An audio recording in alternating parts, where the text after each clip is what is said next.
யா அல்லாஹ், சத்தியத்தை மக்களுக்கு சத்தியமாகும், அசத்தியத்தை மக்களுக்கு அசத்தியமாகும் காட்டிவிடு. அல்ஹம்துலில்லாஹ், ஸலாத்து வஸ்ஸலாமு அலா ரசூலில்லாஹ் முஹம்மது இப்னு அப்துல்லாஹ் வ பஅத். اللهم صل على محمد وعلى آل محمد كما صليت على إبراهيم وعلى آل إبراهيم إنك حميد مجيد. اللهم بارك على محمد وعلى آل محمد كما باركت على إبراهيم وعلى آل إبراهيم إنك حميد مجيد. கேட்குது இல்லையா?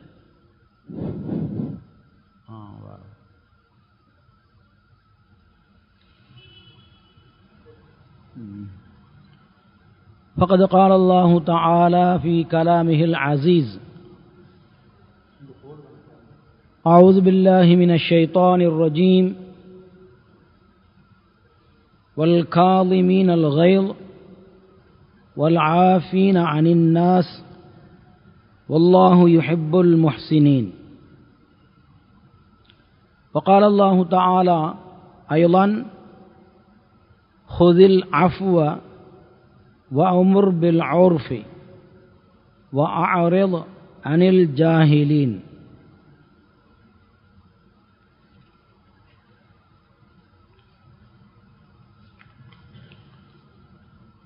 قال النبي صلى الله عليه وسلم: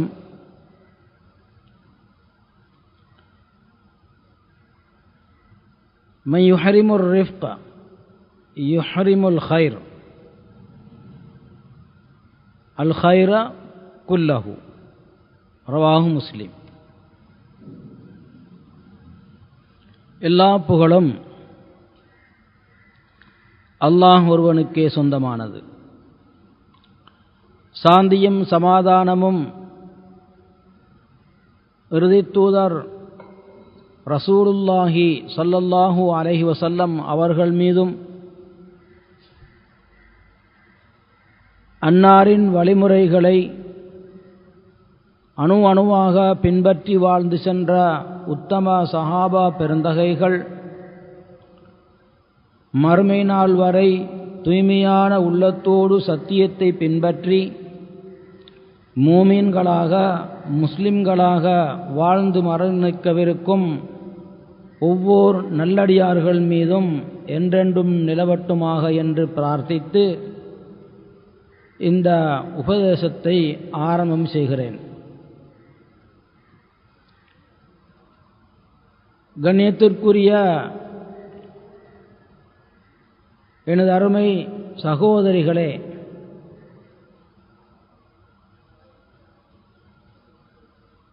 அல்லாஹுடைய தூதர் ஸல்லல்லாஹு அலைஹி வஸல்லம் அவர்கள் எங்களுக்கு காட்டித்தந்த அவனுடைய தூய்மையான ஒரு மார்க்கத்தை நடைமுறைப்படுத்துவதற்காக வேண்டி நாம் எல்லோரும் ஒன்று கூடியிருக்கிறோம். எங்களில் படித்தவன் படிக்காதவன், ஏழை பணக்காரன், பட்டம் பெற்றவன் பட்டம் பெறாதவன், சிறியவன் பெரியவன், இப்படி எந்த ஒரு பாகுபாடும் இல்லாமல் அந்த முழு பாகுபாடுகளையும் மறந்தவர்களாக அல்லாஹ்விடத்திலே புனிதமான கூலியை பெற்றுக்கொள்வதற்காக நாம் எல்லோரும் ஒன்று கூடியிருக்கிறோம்.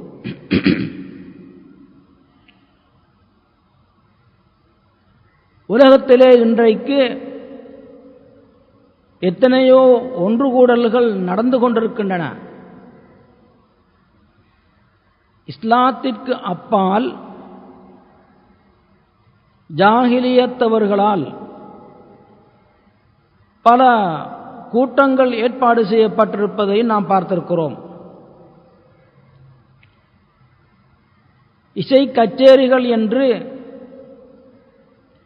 அந்த இசை கச்சேரிகளிலே இசையோடு பாடல்களை பாடி அங்கு கூத்து கும்மாளம் அடித்து கூடிக் கலைவதை நாம் பார்க்கிறோம். இன்னும் அரசியல் தேர்தல் காலம் வந்துவிட்டால் அங்கும் மக்கள் கூடுகிறார்கள். கூடி மக்கள் கலையக்கூடியதை நாம் பார்த்திருக்கிறோம். இப்படி பல நோக்கங்களுக்காக பல இலட்சியங்களுக்காக மக்கள் கூடி கலைந்து கொண்டிருக்கின்ற இந்த நேரத்தில் நாமும் ஒரு சிலர் விரல் விட்டு எண்ணக்கூடியவர்கள் ஒன்று கூடி பிரிகிறோம். வாரங்களுக்கு ஒரு முறை, மாதத்தில் ஒரு முறை, அல்லது 6 மாதத்திற்கு ஒரு முறை, அல்லது வருடத்தில் ஒரு முறை, இப்படி நாமும் கூடி கலைந்து கொண்டிருக்கிறோம். இப்போது நாம் சிந்திக்க கடமைப்பட்டிருப்பது, ஏற்கனவே சொன்ன அந்த கூட்டமைப்புகளினுடைய ஒன்று கூடல், அதே போன்று எங்களுடைய இந்த ஒன்று கூடல், இந்த இரண்டுக்கும் இடையில் பாரிய ஒரு வித்தியாசத்தை அல்லாஹ்வும் தூதரும் ஏற்படுத்தி இருக்கின்றார்கள். அல்லாஹ்வுடைய தூதர் ஸல்லல்லாஹு அலைஹி வஸல்லம் அவர்கள் கூறக்கூடிய ஒரு சஹீஹான ஹதீஸின் செய்தி இது. அல்லாஹ் என்ன செய்கிறான்? சந்தோஷப்படுகிறான். உலகத்திலே இன்றைக்கு அல்லாஹ்வுடைய அடியார்கள் பல பேர் இருக்கும்போது பலரும் பலவிதமான வேலைகளில் ஈடுபட்டு கொண்டிருக்கின்ற நேரத்தில் எவ்வளவோ தேவைகள் இருந்தும் அந்த தேவைகளை கொஞ்சம் ஒதுக்கி வைத்துவிட்டு அல்லாஹ்வுக்காக வேண்டி, அவனுடைய ஞாபகப்படுத்தலுக்காக வேண்டி ஒன்று கூடி கலைவதை பார்த்து அல்லாஹ் மிகவும் சந்தோஷமடையக்கூடிய ஒரு ஒன்று கூடலாகும் இது. இதைத்தான் அல்லாஹ்வுடைய தூதர் அங்கு குறிப்பிடுகின்றார்கள். அல்லாஹ்வுக்கு மிகவும் விருப்பமான ஒரு நிகழ்வு. ஏன், எங்களுக்கு எவ்வளவோ தேவைகள் இருந்தும் அந்த தேவைகளை நாம் விட்டுவிட்டு அல்லாஹ்வுக்காக என்ற எண்ணத்தோடு நாம் வருகின்ற போது அல்லாஹ் எங்களுடைய உள்ளங்களில் எந்த அளவுக்கு எண்ணங்கள் காணப்படுகின்றனவோ, இஹ்லாஸ் காணப்படுகின்றனவோ, அந்த அளவுக்கு கூலியும் வித்தியாசமாக அமையும். அருமை ரசூலுல்லாஹி ஸல்லல்லாஹு அலைஹி வஸல்லம் அவர்களிடத்திலே 7 சஹாபாக்கள் வருகிறார்கள். அல்லாஹ்வுடைய தூதரிடத்திலே வந்து முறைப்பாடு வைக்கிறார்கள். இங்கே நாம் ஒன்றை புரிந்து கொள்ள வேண்டும். சஹாபாக்களும் அன்றைக்கு இருந்த அந்த தூதருடைய தோழர்கள் அவர்களுக்குள் ஒருவரை ஒருவர் பார்த்து போட்டி போட்டது அல்லது மேலெண்ணம் வைத்தது நல்ல காரியங்களில் தான். இதை அல்லாஹு தஆலா விரும்புகிறான். தூதர் ஸல்லல்லாஹு அலைஹி வஸல்லம் அவர்களும் ஆர்வமூட்டுகின்றார்கள். பாருங்கள், அன்றைக்கு அந்த சஹாபாக்களிடத்திலே காணப்பட்ட ஒரு விடயத்தை சஹாபிகள் என்று சொல்லும் போது அங்கே ஏழைகள் இருந்தார்கள், பணக்காரர்கள் இருந்தார்கள், நடுத்தர வர்க்கத்தினர் இருந்தார்கள், கல்விமான்கள் இருந்தார்கள். இப்படி மனிதன் என்ற ரீதியில் மனிதர்களுக்கிடையில் அல்லாஹு தஆலா இப்படி சில ஒரு ஏற்ற தாழ்வை வைத்திருப்பது அல்லாஹ்வுக்கும் அவரவர் நன்றி செலுத்துவதற்காக. எனவே அன்றைக்கு அல்லாஹ்வுடைய தூதர் ஸல்லல்லாஹு அலைஹி வஸல்லம் அவர்களிடத்திலே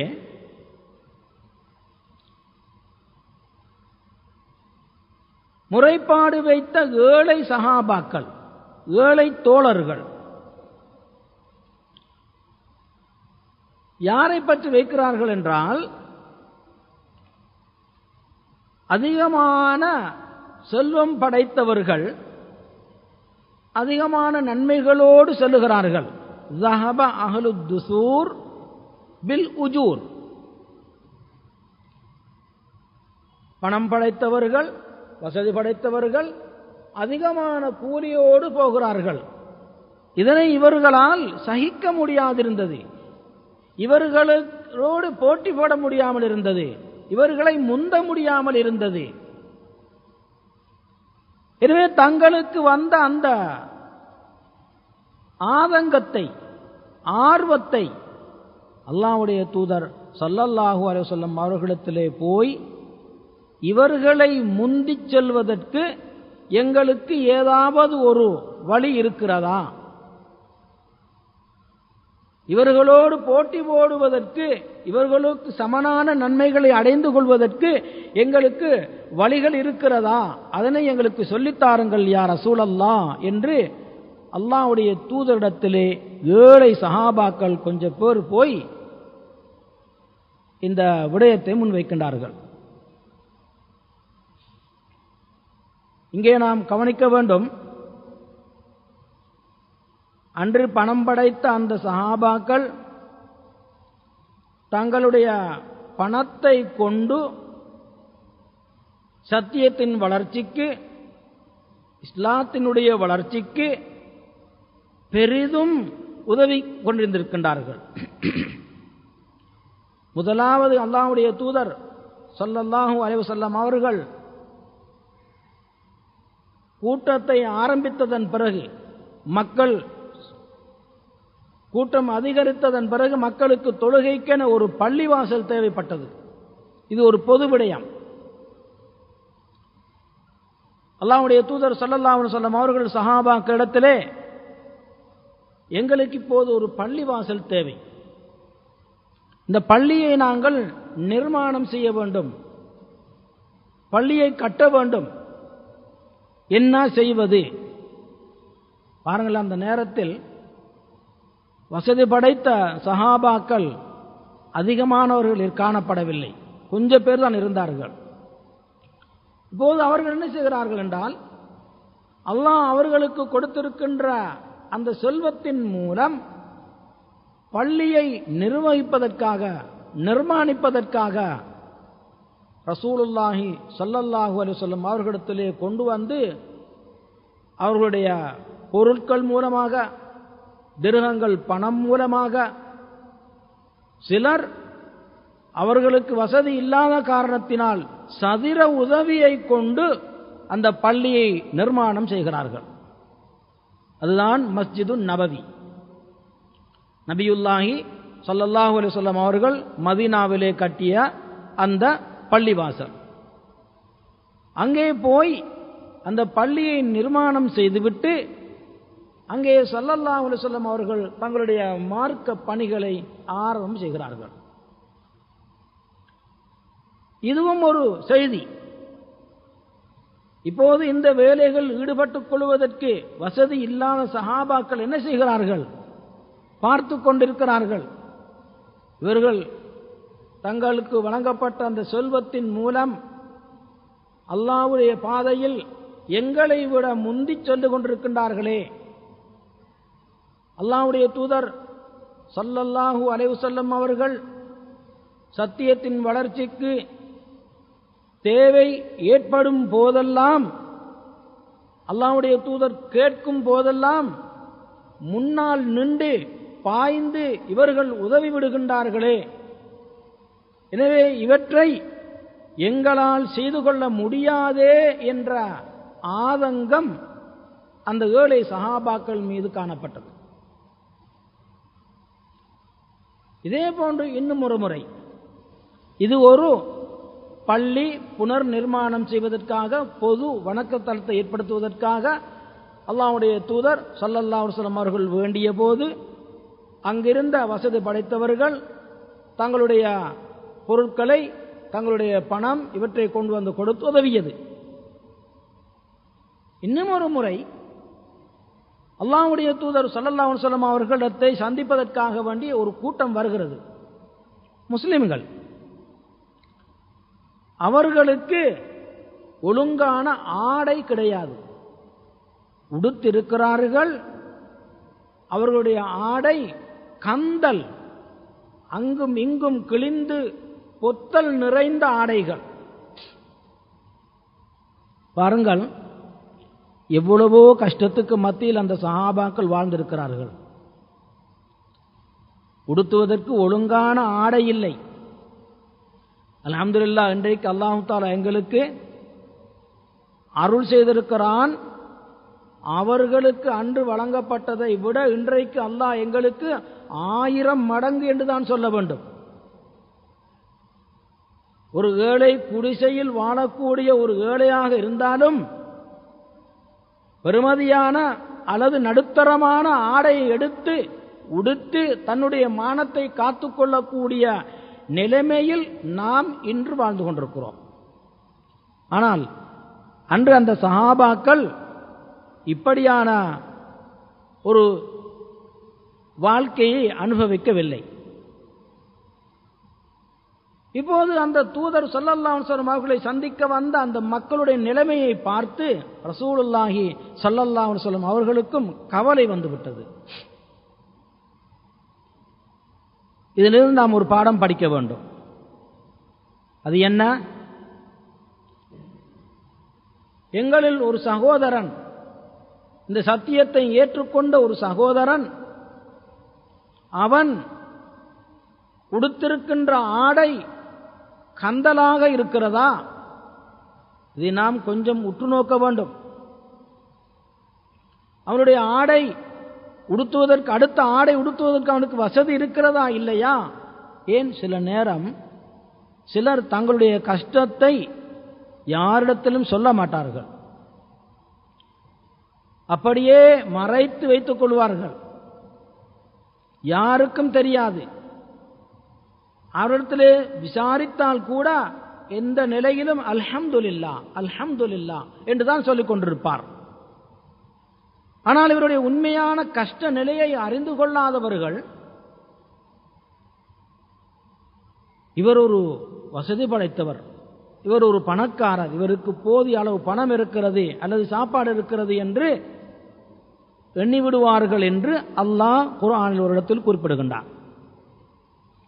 ஆகவே இன்றைக்கும் எங்களுக்குள் இப்படி கஷ்ட நிலையோடு வாழக்கூடிய சில சகோதர சகோதரிகள் இருந்தால் அவர்களை தேடி இனம் கண்டு எங்களால் முடியுமான உதவியை நாம் செய்ய கடமைப்பட்டிருக்கிறோம். முதலாவது எங்களுடைய அண்டை வீடு, பக்கத்து வீடு, இதான் எங்களுக்கு தெரியும். எங்களுடைய அண்டை வீட்டான் அவன் வயிறு நிரம்ப சாப்பிடுகின்றானா அல்லது இன்றைக்கு அவனுக்கு என்ன தொழில், அவனுக்கு என்ன சாப்பாடு, இதை நாம் கண்டிப்பாக அந்தந்த பகுதியில் இருக்கக்கூடிய ஒவ்வொருவரும் கவனத்தோடு இருக்க வேண்டும். ஏனென்றால் இது பெரிய கூலியை அள்ளித்தரக்கூடிய ஒரு செய்தியாகும். ஆகவே அல்லாஹ்வுடைய தூதர் ஸல்லல்லாஹு அலைஹி வஸல்லம் அவர்களிடத்தில் வந்த அந்த தோழர்களின் நிலைமையை பார்த்ததும் நபி அவர்களுக்கு பொறுக்க முடியாத ஒரு கவலை.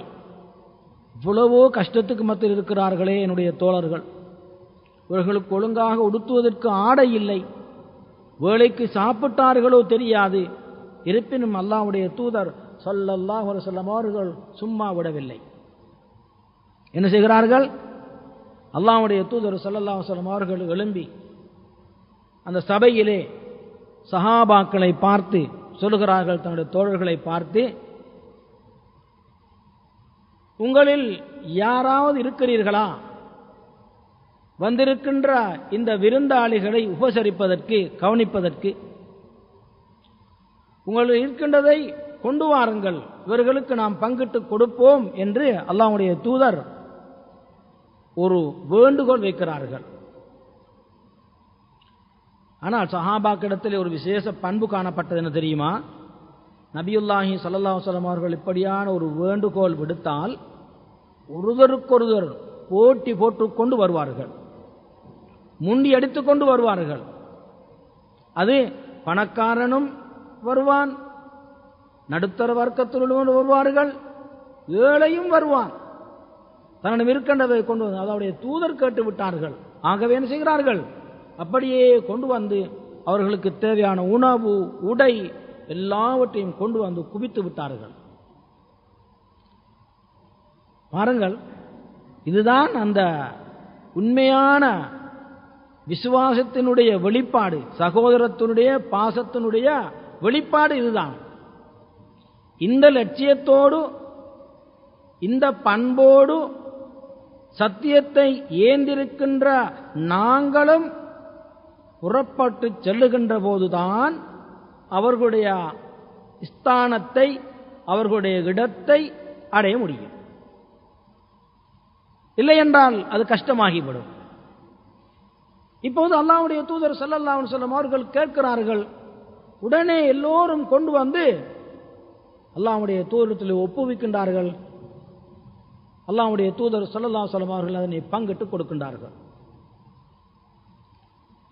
இந்த தருணமும் அந்த நேரத்தில் ஒரு ஈத்தம் பழத்தை கூட தின்னுவதற்கு வசதி இல்லாத ஒரு ஏழை அல்லது பல ஏழை அந்த சபையில் இருந்திருக்கிறார்கள். ஆனால் அவர்கள் உள்ள எப்படி இருந்திருக்கும்? கவலைப்பட்டார்கள். அல்லாஹ்வுடைய தூதர் கேட்ட நேரத்தில், நான் கொண்டு வந்து கொடுப்பதற்கு என் கையில் ஒரு பேரித்தம் கனி கூட இல்லையே என்று உள்ளத்தால் அழுதிருக்கிறார்கள். இதே போன்று பாருங்கள், அல்லாஹ்வுடைய தூதர் ஸல்லல்லாஹு அலைஹி வஸல்லம் அவர்கள்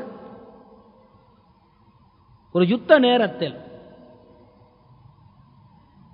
முஸ்லிம்களுக்கும் முஸ்லிம் அல்லாதவர்களுக்கும் இடையிலே ஒரு யுத்தம் நடந்தது. அந்த யுத்த நேரத்தில் கூட எத்தனையோ சஹாபாக்கள் ஆயத்தமாக வந்திருக்கிறார்கள். அல்லாஹ்வுடைய பாதையில் சென்று எனது உயிரை நான் தியாகம் செய்ய வேண்டும், நான் போய் திரும்பி வரக்கூடாது, எதிரிகளுடைய வாளுக்கு இரையாகி நான் ஷஹீதாகி இந்த நிலையில் சொர்க்கத்திலே நான் புகுற வேண்டும் என்று பேராசையோடு வந்திருக்கிறார்கள். ஆனால் அவர்களிடத்திலே குதிரை கிடையாது, அவர்களிடத்திலே வாள் கிடையாது, எதுவுமே கிடையாது. இப்போது அல்லாஹ்வுடைய தூதர் ஸல்லல்லாஹு அலைஹி வஸல்லம் அவர்கள் வந்திருந்த அந்த சஹாபாக்களை என்ன செய்கிறார்கள் தெரியுமா? குழு குழுவாக பிரித்து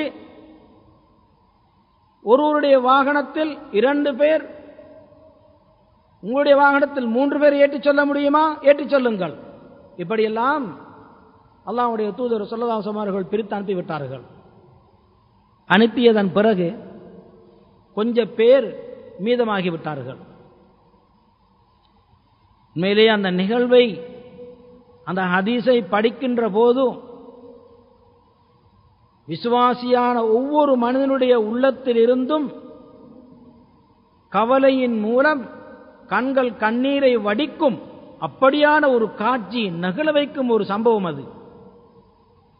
அப்படியான ஒரு நிகழ்வை இன்று நாம் காண கிடைக்கவில்லை. அந்த சந்தர்ப்பத்தை நிச்சயமாக எதிர்காலத்தில் அல்லாஹ் எங்களுக்கு காட்டுவதற்கான வாய்ப்பு அமையும் இன்ஷா அல்லாஹ். ஆனால் அதற்கிடையே நாம் இருப்போமா இல்லையா அல்லாஹு ஆலம். இருப்பினும் எங்களது உள்ளங்களில் அப்படியான ஒரு கவலை காணப்பட வேண்டும், சகோதரத்துவ பாசம் காணப்பட வேண்டும். இப்போது மிஞ்சியிருந்த அந்த சஹாபாக்கள் என்ன செய்யறாங்க தெரியுமா? அவர்களுக்கு சரியான கவலை, கண்களில் கண்ணீர் வடிகிறது. அல்லாஹ்வுடைய தூதரே ஸல்லல்லாஹு அலைஹி வஸல்லம், எத்தனையோ பேர் அதிகமான கூலிகளை அடைந்து கொண்டு இந்த யுத்தத்தில் சிலர் ஷஹீதாகியும் விடலாம். ஆனால் அந்த ஷஹீத் எங்கு கொண்டு விடும்? சுவர்க்கத்திற்கு நிச்சயம் போய் விடுவார்கள். ஆனால் எங்களுக்கு முடியாமல் போய்விட்டதே என்று ஆதங்கத்தில் அவர்கள் அழுது கொண்டிருக்கிறார்கள். அவர்களை அல்லாஹ் சும்மா விடவில்லை. அல்லாஹ்வுடைய தூதர் ஸல்லல்லாஹு அலைஹி வஸல்லம் அவர்களுக்கு அல்லாஹ் அறிவிக்கிறான், நபியே, உங்களுடைய அந்த தோழர்களுக்கு கவலையோடு இருக்கிறார்கள் அல்லவா, அவர்களுக்கு நீங்கள் சொல்லுங்கள். எப்படி? உங்களுடைய சென்ற அந்த தோழர்கள் ஒரு ஓடையை கடக்கும் போதெல்லாம், அதே போன்று ஒரு பள்ளத்தில் இறங்கும் போதெல்லாம், மேலும் ஒரு மேட்டிலே ஏறும் போதெல்லாம் அவர்களுக்கு என்ன கூலி எழுதப்படுகிறதோ அதே போன்ற கூலி உங்களுக்கும் இருக்கிறது. நீங்கள் உள்ளத்தால் அழுகிறீர்கள், உங்கள் கண்கள் கண்ணீரை வடிக்கின்றன என்பது அந்த அல்லாஹ்வுக்கு தெரியும். இந்த போரிலே, இந்த யுத்தத்திலே உங்களால் கலந்து கொள்ள முடியாமல் போனதற்கு நீங்கள் வருந்துவதை அல்லாஹ் தெளிவாக அறிந்து வைத்திருக்கிறான். ஆகவே அவர்களுக்கு என்ன கூலியோ அதே கூலியை உங்களுக்கும் அல்லாஹ் தஆலா எழுதியிருக்கிறான். அந்த கூலியோடு அவர்களோடு நீங்களும் இருக்கிறீர்கள் என்று அல்லாஹ்வுடைய தூதர் ஸல்லல்லாஹு அலைஹி வஸல்லம் அவர்கள் ஆறுதல் சொன்னார்கள். என்னதான் இருந்தாலும் அந்த ஆறுதல் ஒரு மூமினுக்கு நம்பிக்கை ஊட்டும். இருப்பினும் அதனை அனுபவித்துக் கொள்ளக்கூடிய சந்தர்ப்பம் கிடைக்கவில்லையே என்று அந்த ஆதங்கம் அந்த மூமினை வாட்டிக் கொண்டிருக்கும். அன்பார்ந்த சகோதரிகளே, இப்படியான உணர்வோடு எங்களுக்கு மத்தியில் இந்த சகோதரத்துவம் இருக்கிறதா? அப்படி இல்லையானால் நிச்சயமாக நானும் நீங்களும் இந்த உணர்வை வளர்த்துக் கொள்ள வேண்டும், இந்த உணர்வை ஏற்படுத்திக் கொள்ள வேண்டும். ஆம், அப்படித்தான் வரவில்லை என்றால் கூட தஹஜ்ஜுடைய நேரத்திலே எழும்பி அல்லாஹ்விடத்திலே பிரார்த்திக்க வேண்டும். யா அல்லாஹ், உன்னுடைய விருப்பம், உன்னுடைய தூதருடைய முஹப்பத், தூதரோடு மறுமையில் இருக்கக்கூடிய பாக்கியம் எங்களுக்கு கிடைக்க வேண்டும். உன்னுடைய ரிலா, உன்னுடைய நட்பொருத்தம் எங்களுக்கு கிடைக்க வேண்டும். மேலும் உன்னுடைய நட்பொருத்தத்தை அடைந்து கொண்டவர்கள் இருக்கிறார்களே, குர்ஆனில் என்ன சொல்கிறோம்? தொழுகையில் இஹ்தினஸ் ஸிராத்தல் முஸ்தகீம் ஸிராத்தல் லதீன அன்அம்த அலைஹிம் கைரில் மக்தூபி அலைஹிம் வலல்லாலீன். நீ யாருக்கு அருள் புரிந்தாயோ அவர்களுடைய வழியில் எங்களை நடத்துவாயாக, அவர்களை போன்று எங்களுக்கு அந்த கூலியை தருவாயாக.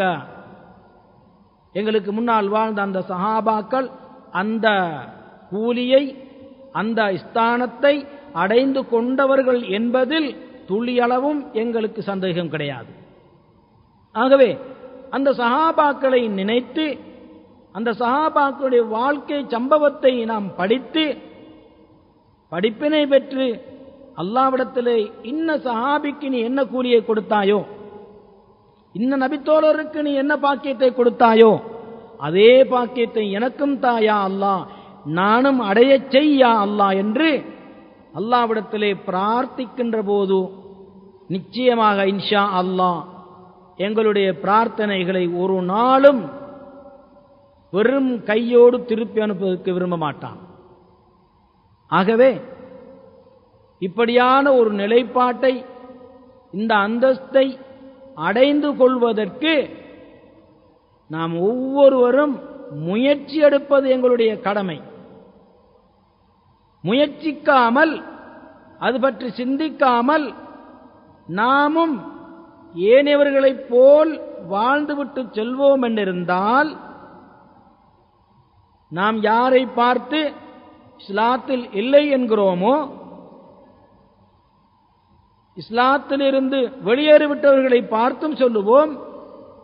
ஆனால் அவர்களுடைய வாழ்க்கைக்கும் எங்களுடைய வாழ்க்கைக்கும் இடையில் வித்தியாசம் இல்லாமல் போய்விடும். அல்லாஹ் பாதுகாக்க வேண்டும்.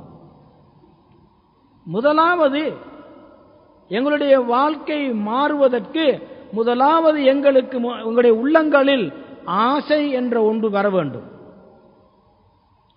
சரி, அதுதான் எங்களுக்கு வரவில்லை என்றால் கூட அது எங்களுடைய பலகீனம் என்பதனை உணர்ந்து அல்லாஹ்விடத்திலே அதற்கு மன்னிப்பை கோரிக்கொண்டு அல்லாஹ்விடத்திலே அந்த ஆர்வத்தை, ஆசையை வளர்க்கும்படி பிரார்த்திக்க வேண்டும்.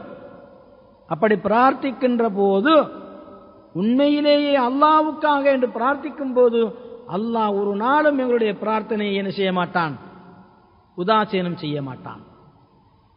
என்னுடைய இன்ன அடியான், சில நேரம் அல்லாஹ் தஆலா என்ன செய்யணும் தெரியுமா, இந்த அடியானை பற்றி அது ஒரு பெண்மணியாக இருக்கலாம், அல்லது ஒரு ஆணாக இருக்கலாம், அல்லது ஒரு வாலிபனாக இருக்கலாம், அல்லது ஒரு யுவதியாக இருக்கலாம்.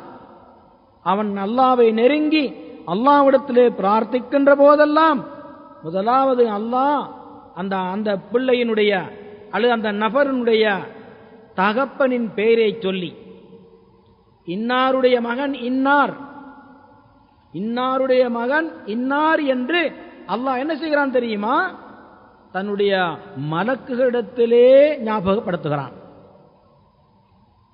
மலக்குகளிடத்தில் சொல்கிறான், பாருங்கள் என்னுடைய இந்த அடியானை, இந்த அடியான் என்னிடத்தில் இப்படியெல்லாம் கேட்கிறான், என்னிடத்தில் இப்படியெல்லாம் பிரார்த்திக்கிறான் என்று மலக்குமார்களிடத்திலே பெருமையாக பேசுகிறான்.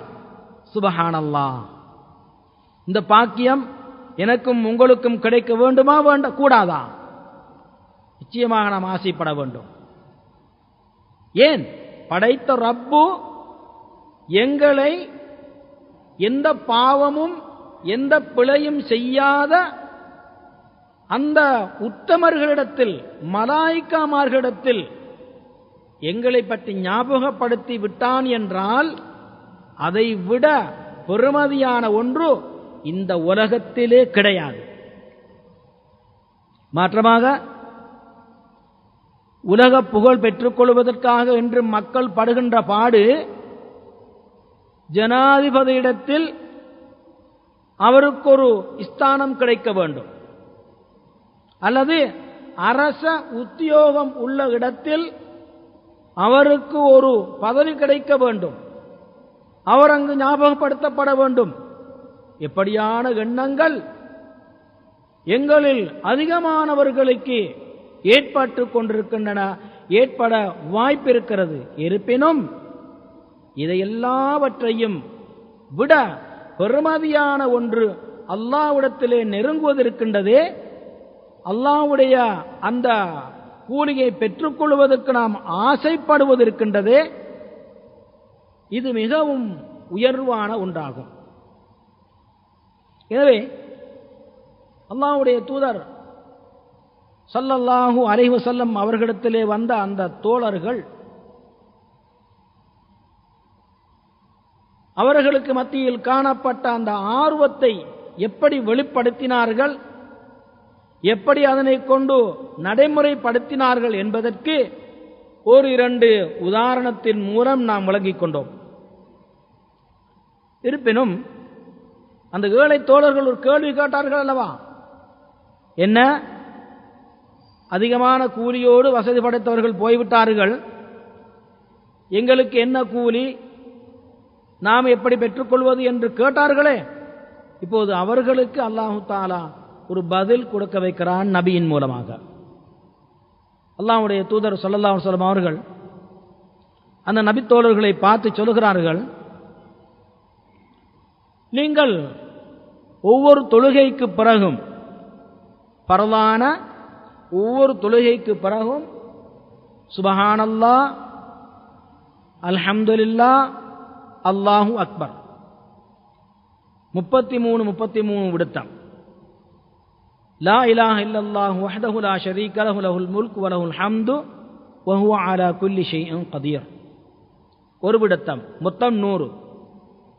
இதனை நீங்கள் சொல்லி வாருங்கள், அவர்களுடைய இடத்துக்கு நீங்கள் வரலாம் என்று அல்லாஹ்வுடைய தூதர் ஸல்லல்லாஹு அலைஹி வஸல்லம் அவர்கள் ஒரு அமலை காட்டி கொடுத்தார்கள். இப்போது இந்த சஹாபாக்களுக்கு என்ன நினைப்போ, அவர்கள் என்ன செய்கிறார்கள், அல்லாஹ்வுடைய தூதர் ஸல்லல்லாஹு அலைஹி வஸல்லம் அவர்கள் எங்களுக்கு அவர்களை முந்தி செல்வதற்கு ஒரு வழியை கற்றுத் தந்து விட்டார்கள், ஒரு அமலை சொல்லித் தந்து விட்டார்கள், எனவே அவர்களை நாம் முந்திவிட்டோம் என்ற பெருமிதத்தோடு இருந்து கொண்டிருக்கிறார்கள், அமல் செய்து வருகிறார்கள். அமல் செய்து வரும்போது இது அந்த சஹாபாக்களுக்கும் கேள்விப்படுகிறது. ஸல்லல்லாஹு அலைஹி வஸல்லம் அவர்கள் தொழுகைக்கு பின்னாடி இப்படியெல்லாம் சொல்லணும்னு சொல்லி கொடுத்திருக்கிறாங்களாம், நாங்களும் அதை செய்வோம் என்று அவங்களும் செய்ய ஆரம்பிக்கிறாங்க. அதுக்கு பிறகு ரசூலுல்லாஹி ஸல்லல்லாஹு அலைஹி வஸல்லம் அவர்களிடத்தில் போய் முறைப்பாடு வச்சாங்களே 7 சஹாபாக்கள், அவங்க என்ன செய்றாங்க தெரியுமா, மீண்டும் போறாங்க அல்லாஹ்வுடைய தூதரிடத்தில். அல்லாஹ்வின் தூதரே, அவங்களுக்கு இந்த செய்தி கேள்விப்பட்டு அவங்களும் இந்த அமலை செய்ய ஆரம்பிச்சிட்டாங்க, இதை விட விசேஷமான இன்னும் ஒன்று இருந்தா எங்களுக்கு சொல்லித்தாங்க யா ரசூலல்லாஹ் என்று அல்லாஹ்வுடைய தூதர் ஸல்லல்லாஹு அலைஹி வஸல்லம் அவர்களிடத்தில் மீண்டும் ஒரு கேள்வியை முன்வைக்கிறாங்க. பாருங்க, இந்த சஹாபாக்கள் கடையில் இருந்த அந்த போட்டி மனப்பான்மைய, இப்படி போட்டி மனப்பான்மை எங்களுக்குள்ள இருக்குதா இல்லையா, நாம் என்ன செய்யணும், அப்ப இல்லாவிட்டால் ஏற்படுத்தி கொள்ளணும்.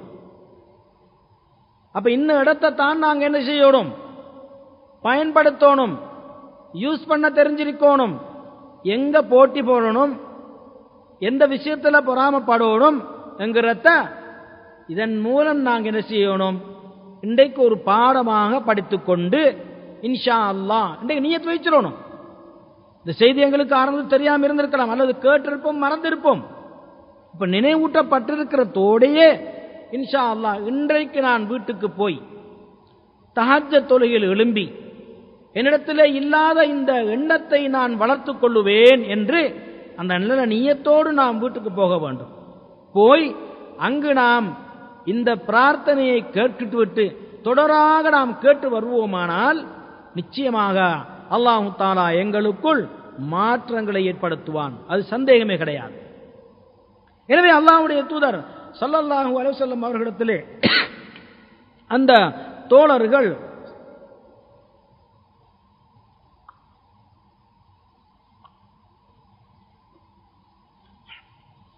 மீண்டும் போய் கேட்டார்களே, யா ரசூலல்லாஹ், இதை விட இன்னும் ஒன்று இருந்தா எங்களுக்கு சொல்லுங்க, நாங்க போய் அவங்கள முந்தி சொல்றதுக்கு. அப்ப ரசூலுல்லாஹி ஸல்லல்லாஹு அலைஹி வஸல்லம் சொல்றாங்க, இதுக்கு அங்கால ஒண்ணும் இல்லை, நான் உங்களுக்கு சொன்னது லாஸ்ட் பை, அதுதான் லாஸ்ட். நீ அவங்களும் செஞ்சிட்டாங்கண்டா, எங்களுக்கு அவங்கள தடுக்கவும் முடியாது சொல்லி போட்டு ஒரு குர்ஆன் வசனத்தை ஓதி காட்டினாங்க. ذَلِكَ فَضْلُ اللَّهِ يُؤْتِيهِ مَن يَشَاءُ. இது அல்லாஹ்வுடைய அருள், இது அல்லாஹ் நாடியவங்களுக்கு கொடுப்பான். அப்ப பாருங்க, இன்றைக்கு எங்களுக்குள்ள எத்தனையோ பணக்காரர் இருக்கிறாங்க, வசதியோடு இருக்கிறாங்க, தொழுது போட்டுட்டு சுபஹானல்லாஹ் 33, அல்ஹம்துலில்லாஹ் 33, அல்லாஹு அக்பர் 33 சொல்றதுக்கு நேரம் இல்லை, அவ்வளோ பிஸி. சலாம் கொடுத்தாச்சா, ஒண்டியமா ரெடி, கோ, ஓடுறதுக்கு ரெடி. எப்படா இமாம் சலாம் கொடுப்பாருன்னு இருக்கிறாங்க. ஓட்டப்பந்தயத்தை வச்சு போட்டு இந்த பனையை வச்சுக்கிட்டு இருக்கிறார் அல்லவா, அந்த மாதிரி தொழுகைக்கு வாரவங்க இருக்கிறாங்க. அப்ப இவங்களுக்கு இப்படி எல்லாம் செஞ்சு நன்மை அடைய முடியுமா? முடியாது. அப்ப இவங்க இதுல வீக். ஆனா அல்லாஹ் நாடிய, அல்லாஹ் செல்வத்தையும் கொடுத்து ஆரோக்கியத்தையும் கொடுத்து அல்லாஹ்வை நினைவுபடுத்தக்கூடிய ஆற்றலையும் கொடுத்து அவங்க இதை செஞ்சு வாராங்கன்னு சொன்னா இவங்க தான் அல்லாஹ்வோட அருளை சம்பந்தவங்க. அப்ப அன்பார்ந்த சகோதரிகளே, இந்த மாதிரி அருள் எனக்கும் உங்களுக்கும் கிடைச்சிருக்குதா, நாம இதை செய்யறோமா என்கிறத இன்றிலிருந்து நாம் சிந்திக்கணும். அப்ப அந்த சஹாபாக்களுக்கு மத்தியில் வந்த அந்த போட்டி மனப்பான்மை நல்ல காரியங்கள்ல அது எங்கள் ஒவ்வொருத்தருட்டையும் இருக்கணும். நான் உங்களுக்கு சொல்ல வாரது நல்ல விஷயத்தை மட்டும்தான். இதனுடைய அடுத்த பாதிக்கு ஆப்போசைட் அதான் அங்க சொல்ல தேவையில்லை. அதான் நல்லதை நாம் எடுத்துக்கொண்டோம்னு சொன்னா எங்கள்கிட்ட எது வரக்கூடாதுங்கிறத நாம் புரிஞ்சு என்ன செய்யலாம், அப்படியே விட்டுறலாம். அது இயற்கையிலே காணப்படக்கூடியது. உதாரணமாக குழந்தை பருவத்தை நீங்கள் பாருங்கள். இந்த குழந்தை பருவத்திலிருந்து வந்த குணாதிசயங்கள் தான் பெருத்ததன் பிறகும் மனிதனிலே ஊடுருவிக் கொண்டிருக்கும். ஆனால் அந்த ஒவ்வொரு ஆத்மாவும் அதனை பற்றி அறியாது, புரியாது. இது பொறாமை, இப்படி இருந்தால் அது பொறாமைதான் என்பதனை சில நேரம் என்னிடம் இருக்கும், எனக்கு தெரியாது. அல்ல இன்னொரு மனிதனிடத்தில் இருக்கும், அவருக்கு தெரியாது. உதாரணம், என்னிடம் 2 குழந்தைகள் இருக்கிறது. ஒரு குழந்தையை நான் தூக்கி வைத்துக் கொள்ளும் போது மற்ற குழந்தை என்ன செய்கிறது? அது பிடிவாதம் பிடிக்கிறது. அதை தூக்கியது போன்று அந்த குழந்தையும் தூக்க வேண்டும். ஒரு குழந்தைக்கு நாம் ஒரு பொருளை கொடுக்கிறோம் என்றால் அது என்ன செய்கிறது?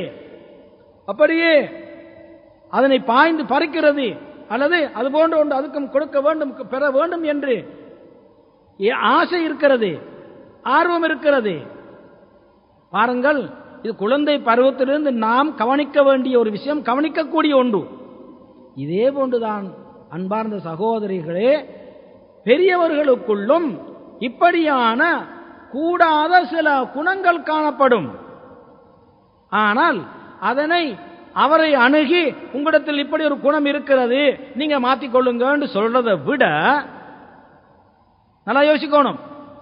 அவரை நெருங்கி நீங்க இப்படி ஒரு குணத்தோட இருக்கிறீங்க, உங்கள்கிட்ட பொறாமை இருக்குது என்று நாம சொன்னா என்ன நடக்கும்? என்ன அவருக்கே தெரியாது. ஏன்னா அவர் நினைச்சு கொண்டிருக்கிறது நான் சூஃபி, இப்படித்தானே நினைச்சு கொண்டிருக்கிறாங்க. நான் சூஃபி அப்பா, நான் 100க்கு 100 சரியா நடக்கிறேன், என்னென்ன பிழை இல்லை. ஆனா அப்படியே உள்ளவங்கள்ட்ட போய் நாம் இதை சொல்ல போன என்ன நடக்கும்? என்ன எங்கன திருத்த வந்திருக்கிறீங்க, நான் என்ன பிழை செஞ்சேன், உங்களுக்கு எப்படி தெரிஞ்சிச்சு? அதுக்கெல்லாம் பல கேள்வி ஏன் தேவையில்லை. அப்போ இந்த நல்ல ஒரு செய்தியை நாம் எங்களுக்குள்ள நடைமுறைப்படுத்த எடுத்தோம் என்று சொன்னா ஆட்டோமேட்டிக்கா அந்த குணாதிசம் எங்களிலிருந்து எங்களை அறியாமலே மாறிவிடும். அதெல்லாம் மாற்றி வச்சிருவான். அதனாலதான் அல்லாஹ்வும் என்ன சொல்றான்? ஃபதக்கிர் ஃபஇன்ன ஸிக்ரா தன்ஃபஉல் முஃமினீன். உபதேசம் செய்யுங்க, முஃமின்களுக்கு உபதேசம் பயனளிக்கும் என்று அல்லாஹ் கூறுகிறான். ஆகவே அல்லாஹ்வின் தூதர் ஸல்லல்லாஹு அலைஹி வஸல்லம் அவர்கள் எங்களுக்கு நடைமுறைப்படுத்தி காட்டிய மிக பொக்கிஷமான ஒன்று, மிகப்பெரிய பொக்கிஷம் இஸ்லாம். அல்ஹம்துலில்லாஹ், இன்றைக்கு நாங்கள் இஸ்லாத்தை ஏற்றுட்டோம். இஸ்லாத்தை ஏற்ற முறை உங்களுக்கு எல்லாருக்கும் தெரியும். அப்ப இந்த இஸ்லாத்துக்குள்ள எங்களுக்குள்ள மென்மேலும் மாற வேண்டிய ஒரு சந்தர்ப்பம்தான் மேலே சொல்லப்பட்ட இந்த விடயங்கள். இவற்றை நாம் ஒவ்வொன்றாக கற்றுக்கொண்டு நடைமுறைப்படுத்துவதற்கு இயலாமல் போகின்ற போது கூட அதனை நாம் உணர்ந்து அல்லாஹ்விடம் ஒப்புவிக்கிறது. யா அல்லாஹ், என்னிடம் இருக்கின்ற இந்த பலனத்தை இல்லாமாக்குவதற்கு உதவி செய். நான் இயலாமல் போகிறேன். அல்லாஹ்விடத்தில் நாம் இப்படி எங்களுடைய ஒவ்வொரு விஷயத்துக்கும் நாம் உணர்ந்து எங்களுடைய அந்த கோரிக்கையை முன்வைக்கின்ற போது அவன் காத்து கொண்டிருக்கிறான். ஆகவே பாருங்கள், அன்றைக்கு அந்த நபி தோழர்கள் எப்படி எந்த இடத்தை பார்த்தார்கள், அந்த சஹாபாக்களிடத்திலே அமல்கள் விடயத்தில் போட்டி போடுவதற்கு ரசூலுல்லாவும் எப்படி கற்றுக் கொடுத்தார்கள், அதனை எப்படி ஆர்வத்தோடு பின்பற்றினார்கள். பின்னால் சென்று என்ன செய்தார்கள்? யா ரசூலல்லாஹ், இதை விட இன்னொன்று இருந்தா சொல்லித்தாங்கன்னு கேட்கிறான். அப்ப அன்னைக்கு அல்ஹம்துலில்லாஹ் அந்த சஹாபாக்களை பொறுத்தவரையில அங்க வசதி படைத்தவங்கன்னு சொல்லி எங்கட இன்றைக்கு இருக்கிற வசதி படைத்து நிற்கிறாங்களே அவங்கள போல அதிகமான ஓட இல்லை. 1-2 பேர் இருந்தாங்க. உதாரணத்துக்கு நபி ஸல்லல்லாஹு அலைஹி வஸல்லம் அவங்க எல்லாரையும் வர சொன்னாங்க. எல்லாரும் வந்துட்டாங்க. ஆனா ஒரு ஆள் வர இல்லை. அப்ப அதுக்குள்ள ஒரு சில சஹாபாக்கள் காட்சிக்கிறாங்க. அவரா, அவரோட பொருள் பணம் தேடுற விஷயம் அவரை மயக்கி போட்டுது, அவரை மிகச்சிட்டுது அப்படின்றாங்க. இன்னொரு ஆளை பார்த்தா அவரா, அவரு முஸ்லீம் இல்லை, அவரு முனாஃபிக்கு, கூட கூட அவர் அவங்களோட தான் இருப்பாரு, அந்த ஆக்களோட தான் இருப்பாரு, காபிரோட தான் இருப்பாரு. சபையில ஒரு 2 கதை வந்தது, ரசூலுல்லாஹ்வுடைய காதுக்கு விழுவுது. அப்ப ஸல்லல்லாஹு சொன்னாங்க, என்ன சொன்னாங்க? அப்படி சொல்லாதீங்க, அல்லாஹ்வையும் மறுமையையும் அவர் என்ன செய்றாரு? நம்புறாரு. இதுதான் ஸல்லல்லாஹு சொல்லுவாங்க. முஸ்லிம் என்ற வட்டத்துக்குள்ள ஒருத்தன் வந்துட்டானா, உடன்படிக்கை செஞ்சு விட்டானா, அவனுக்கு ஒரு கண்ணியத்தை ரசூலுல்லாஹ் கொடுத்திருக்கிறான். இதை நான் தெரிஞ்சிருக்கணும். முஸ்லீம் என்று வந்துட்டாங்கன்னு சொன்னா அவங்கள பத்தி புறம் பேசுறதுக்கு, அவங்க இல்லாத இடத்துல ஒண்ணு பேசுறது, உள்ள இடத்துல ஒண்ணு பேசுறது, இதுக்கு எங்களுக்கு ரைட்ஸே கிடையாது. இதை நாங்க புரிஞ்சுக்கணும். ஏன்? அவர் முஸ்லிம். அவர் செய்யற தண்டனை இருக்குது, குற்றம் இருக்குது, அதுக்கு தண்டனை கொடுக்கிறது அல்லாஹ்வோட கையில் இருக்குது. ஒரு சில நேரம் அவர் திருந்தி தௌபா செய்து அவர் என்ன செய்யலாம்? திருந்தி வர வாய்ப்பு இருக்கிறது. திருந்து விட்டால் அல்லது திருந்திய செய்தி எங்களுக்கு தெரியாது. ஒரு மனிதன் தவறு எடுத்துக் கொண்டிருக்கிறான், பாவம் செய்து கொண்டிருக்கிறான், நன்மையான காரியங்களில் போட்டி போடுவதில்லை. அமீர் கேட்டாலும் அவர் புறந்தள்ளி முள்ள ஓடிடுறாரு, ஜமாத்தோட பொது வேலைக்கும் உதவி செய்யறாரு. இல்ல, அல்லாஹ் கொடுத்திருக்கிறான், உதவி செய்ய வாரதில்லை, அல்லது ஒரு நோயாளிக்கு உதவி செய்யறதுக்கு முன் வாரதில்லை. இப்படி இருந்து இருந்து இந்த மனுஷன் என்ன செய்யறாரு? தொழுகைக்கு நேரத்துக்கு வாராரு, இல்ல கொஞ்சம் ஒதுங்கி தான் நிக்கிறாரு, ஜும்மாவுக்கு மட்டும் வந்து போறாரு. இப்படி பலவும் இருப்பாங்க. அப்படியானவங்களை தானே அன்றைக்கு ரசூலுல்லாஹ்வுடைய சபையில வச்சு பேசினாங்க. இவரா, அவரை வாங்கி போட்டுது, இவரா, அவர் அவங்களோட தான். ஆனால் அல்லாஹ்வின் தூதருடைய காதுல விழுந்ததும் என்ன சொன்னாங்க? அப்படி சொல்லாதீங்கன்றாங்க. அப்ப இன்ஷா அல்லாஹ் இன்றிலிருந்து நாங்களும் ஒரு விசுவாசியான, ஒரு முஃமினான, ஒரு முஸ்லிமான ஒரு பெண் ஒரு பெண்ணை பற்றியோ, ஒரு ஆண் ஒரு ஆணை பற்றியோ, ஒரு யுவதி இன்னும் ஒரு யுவதியை பற்றியோ நாம் அப்படி கதைப்பதை முற்றாக நிறுத்திக் கொள்ள வேண்டும். எங்களுக்கு அது உரிமை உள்ள ஒன்றல்ல. ஏண்டால் சில நேரம் அந்த நபர் எங்களுக்கு தெரியாது, அவருடைய பிழையை உணர்ந்து அன்று ராவ் தௌபா செஞ்சிருப்பாரு. அப்ப தௌபாவை அல்லாஹ் என்ன செய்யறான்? ஏற்றுக்கொள்றான். அவரை மாற்றுவதற்கு முயற்சி இருக்கிறாரு, அல்லாஹ் ஏற்றுக்கொள்ளும் உடனேயே. எங்களுக்கு தெரியாது. இப்ப நான் அந்த விஷயத்துல நாம தலை ஓட்டணும், மூக்க நுழைச்சோம், நாளைக்கு அல்லாஹ் எங்களை பிடிச்சிருவான். அல்லது எங்கள்ட்ட இருந்து வேறொரு பிழைய அவங்க விமர்சிக்கிற அளவுக்கு செய்ய வச்சு விட்டுருவான். நவுதுபில்லாஹி மின், அல்லாஹ் பாதுகாக்க வேண்டும். அதனால்தான் அல்லாஹ்வுடைய தூதர் ஸல்லல்லாஹு அலைஹி வஸல்லம் அவர்கள் எங்களுக்கு நன்மையான காரியங்களில் போட்டி போடுவதற்கு அந்த தோழர்கள் மூலமாக அடையாளப்படுத்தி காட்டிய சில விஷயங்கள் உங்களுக்கு இப்போது ஞாபகப்படுத்தப்பட்ட போன்று, அதிலே நாம் சரியாக கவனம் செலுத்தி விட்டோம் என்றால் நிச்சயமாக அவர்களுடைய ஸ்தானத்தை நாம் அடைந்து கொள்ள முடியும். இன்னும் ஒரு செய்தியை கூறிக்கொண்டு இதனை முடிப்பதற்கு நினைக்கிறேன்.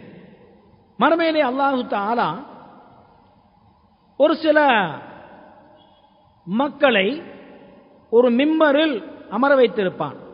நீங்க இது பலமுறை கேட்டிருப்பீங்க. மிம்பர்ல அல்லாஹ் உட்கார வச்சிருக்கிறான். ஆனா அவங்க நபிமாரும் இல்ல, சித்தீகனும் இல்ல, சுஹதாக்களும் இல்ல, சாலிஹீன்களும் இல்ல, அவங்க யாரும் இல்ல. அப்ப நபிமார்களுக்கெல்லாம் சாலிஹீன்கள் சுஹதாக்களுக்கு பின்னால வந்தவங்க.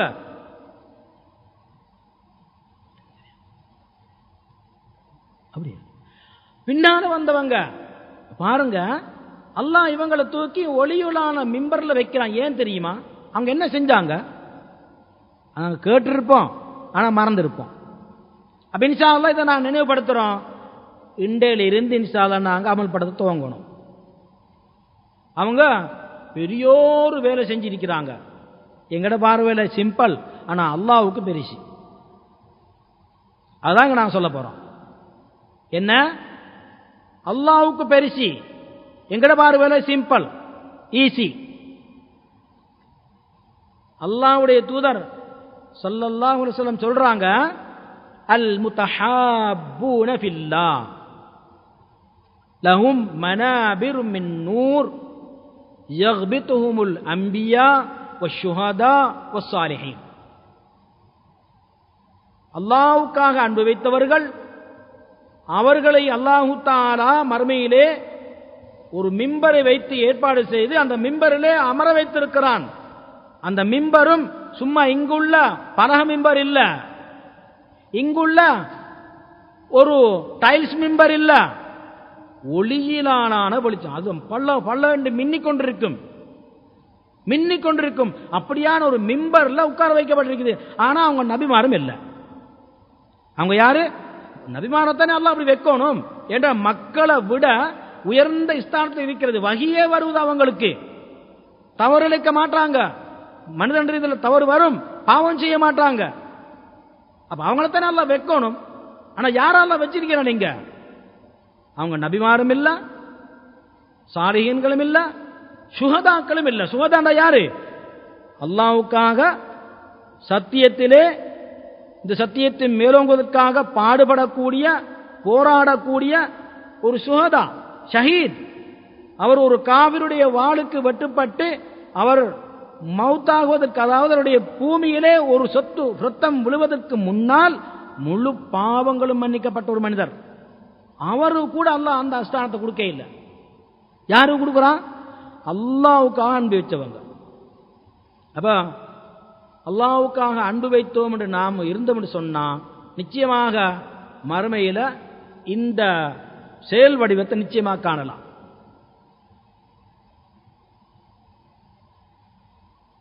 அப்போ இதில் இன்னொரு விஷயத்தை நாம் புரிஞ்சுக்கொள்ளணும். இன்றைக்கு இந்த சத்தியத்திலிருந்து வெளியேறி சென்றிருக்கிறாங்க எத்தனை பேர். அவங்களுக்கு அல்லாஹ் ஹிதாயத்தை கொடுக்கணும், நாங்கள் துவா செய்யணும். அவங்க அந்த நிலையில மௌத்தா போய் நாளைக்கு நரகம் போயிடக்கூடாது என்ற இந்த கவலை எங்க எல்லாருக்கும் இருக்கணும். அது எங்களோட ரத்த உறவா இருக்கலாம், எங்களோட உறவினர்களா இருக்கலாம், நண்பர்களா இருக்கலாம், யாராக இருந்தாலும் சரி. ஆனா அவங்களோட துவா செய்யறன்ட்டு நான் இதைத்தான் நல்லா ஒப்புவிக்கணும். அதுக்காக வேண்டி அவங்கள காண்ட இடத்துல அவங்களோட கதைக்கிறது, அவங்களோட நாம சகவாசம் வைக்கிறது, இது குர்ஆனுக்கு மாயத்துக்கு முரணா போயிடும். அப்ப என்ன செய்யணும்? இதிலிருந்து நாம ஒதுங்கி நாம என்ன செய்யறோம்? இதை கேட்கலாம், துவாவை கேட்கலாம், இதுல தடை இல்லை இன்ஷா அல்லாஹ். அப்போ அல்லாஹ்வுக்காக வேண்டி அன்பு வைத்தவர்களுக்கு அல்லாஹு தஆலா மறுமையில ஒளியினாலான மிம்பரை வச்சிருக்கிறான்னு சொன்னா இது ஒரு சிம்பிளான விஷயம். எங்கட பார்வையில் அல்ல, எங்களுக்கு ஒரு சிம்பிளா தான் இருக்கும் தெரியும். ஆனால் அல்லாஹ்விடத்துல பெரியது. இப்படியான இந்த சின்ன சின்ன அமல்களின் மூலமாக எங்களுடைய உயர்ந்த ஸ்தானத்தை அடைந்து கொள்ளக்கூடிய வாய்ப்பை நாம் ஒவ்வொருவரும் பெற்றுக்கொள்ள முடியும். அதற்கான வாய்ப்பை அல்லாஹு தஆலா எங்கள் ஒவ்வொருவருக்கும் தந்தருள வேண்டும். அப்படி எங்களிடத்தில் ஆர்வம் இல்லாமல் இருந்தால் அந்த ஆர்வத்தை ஏற்படுத்துவதற்கும் அல்லாஹ்விடத்தில் பிரார்த்திக்க வேண்டும். வல்ல அல்லாஹு தஆலா அப்படியான ஆர்வங்களை எங்களுக்கு வளர்த்துக் கொள்ளக்கூடிய பாக்கியத்தை எப்படி தருவானாக. அகூலு கௌலி ஹாதா அஸ்தக்ஃபிருல்லாஹ்.